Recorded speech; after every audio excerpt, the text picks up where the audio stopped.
আগামী দিন তো আমি 24ময় বাংলাদেশ দেখতে পাচ্ছি। বাংলাদেশ বদলে গেছে, বাংলাদেশের ইলেকটোরাল ডেমোগ্রাফি বদলে গেছে, এই জনমনস্তত্ব বদলে গেছে।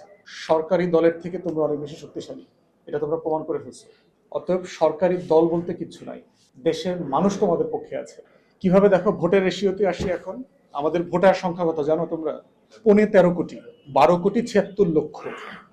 তার ভিতরে তরুণ ভোটার ফার্স্ট টাইম এইবার রেজিস্ট্রেশন করে ভোটার হয়েছে 4.25 কোটি।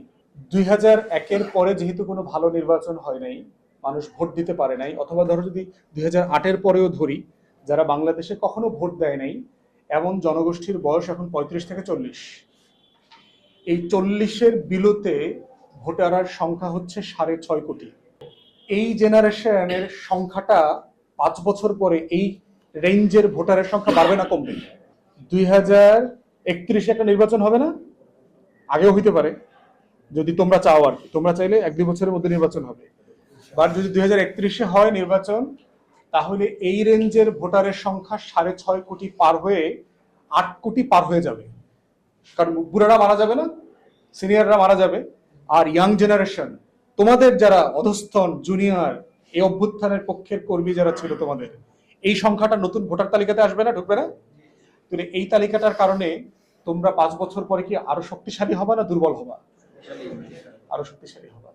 অতএব আগামী দিন তো আমি 24ময় বাংলাদেশ দেখতে পাচ্ছি।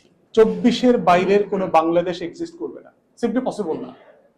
বাংলাদেশ বদলে গেছে, বাংলাদেশের ইলেকটোরাল ডেমোগ্রাফি বদলে গেছে, এই জনমনস্তত্ব বদলে গেছে। অতএব সেই জায়গাতে একটাই মাত্র শর্ত, যে তোমরা বেঁচে থাকবা কিনা।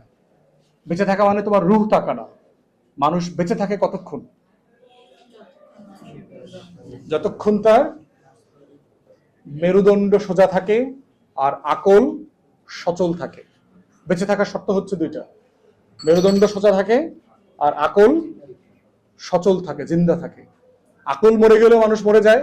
আকল মানে বিবেক, বুদ্ধি, ইন্টেগ্রিটি, অনেস্টি, এগুলো যেদিন মরে যায় সেদিন তার মারা যায়।